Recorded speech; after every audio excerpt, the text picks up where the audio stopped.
May tulog.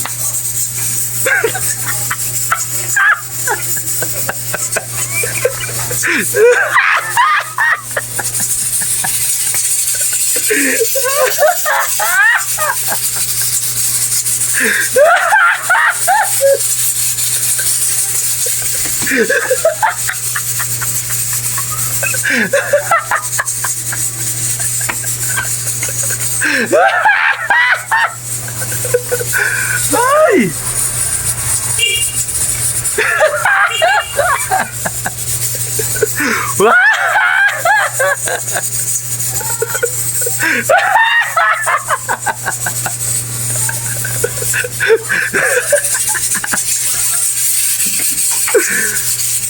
Ang hirap tumawa, no? Pag talagang pinipilit mo, no? Talagang iba talaga pag yung talagang genuine yung pagtawa mo, no? Ang pagtawa, mga kaibigan, talaga sobrang ano yan, makapangyarihan sa buong mundo. Yung joy, yung kaligayahan.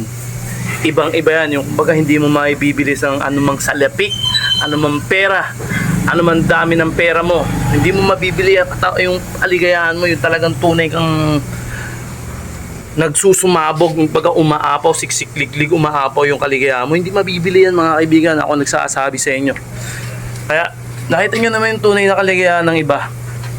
Makikita mo, mararamdaman mo yung sincere, yung talagang sobrang vibes. Iba eh. Kasi lahat tayo may mga pinagdadaanan, alam natin lahat yan. Amen? No, lahat ng mga may mga pinagdadaanan dyan, alam natin na lahat may iba-iba tayo ng mood, may iba-iba tayo ng timpla. Kumbaga sa kape may maalat, ay may maalat. Aray ko.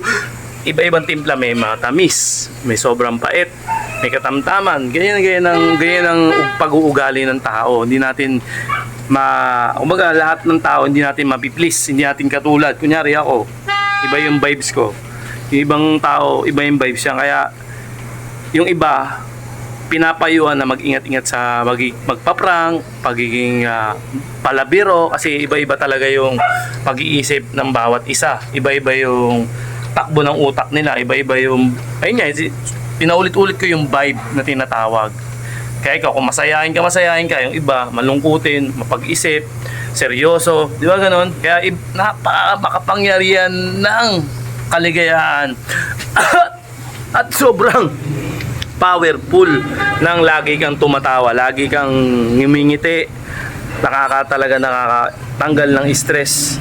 Kaya yung iba, payo ko sa inyo, kaya sobrang trabaho, sobrang isip ng mga problema sa araw-araw.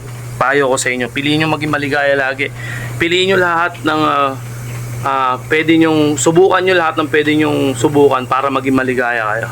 Kasi nasa inyo rin naman yan eh, kung paano kayo magiging maligaya, kung paano kayo magiging kontento, kung paano nyo i-drive yung buhay nyo. Kasi nasa inyo yung manubela ng buhay nyo, wala sa ibang tao. Tama? Tama. Diba? Ang daming sumagot. Kaya ikaw, kung ano man yung pinagdadaanan mo sa buhay, kaibigan, kung ano man yung mga suliranin mo, ibahin mo yung route ng buhay mo, ibahin mo yung rotation ng buhay mo. Kung nasasanay ka sa mga ganyang level, kumbaga nako-corner ka na ng problema, nako-corner ka na ng mga stress, ibahin mo yung rotation mo. Kumbaga humanap ka ng paraan para maging masaya ka.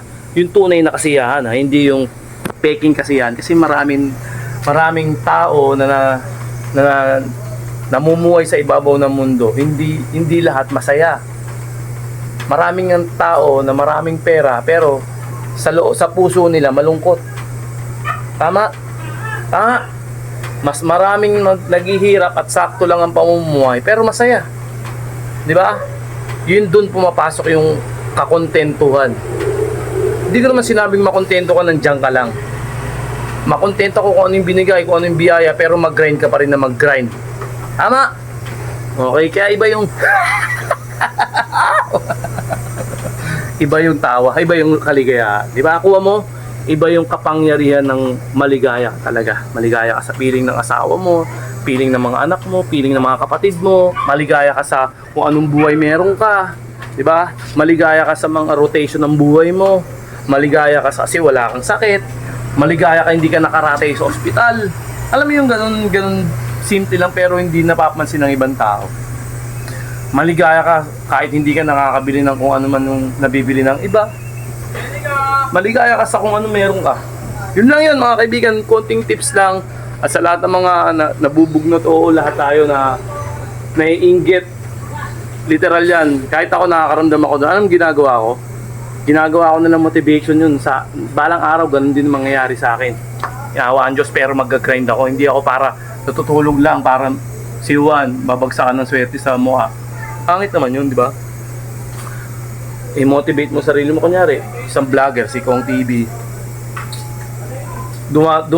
Umabot sa ganun, hindi siya yung natutulog lang. Umabot siya yung ginalawan niya ng ginalawan. Kaya umabot sa ganung sistema, ganyang yung katayuan niya. Di ba? Kaya ikaw, kung ano man yung gagawin mo sa buhay mo, ganapan mo na may puso, diba? At wag ka wag ka manlalamang ng kapwa mo. Iba yung tama nun. Kasi once na lang lamang ka ng kapwa mo, loko ka ng kapwa mo, basta lahat ng mga masasamang gawain, walang impact yun. Iba yung impact ng karma. Kahit hirap ka, kahit nagdidildil ka ng asin, kaibigan, gumawa ka pa rin ng tama. Ipatas mo yung buhay mo.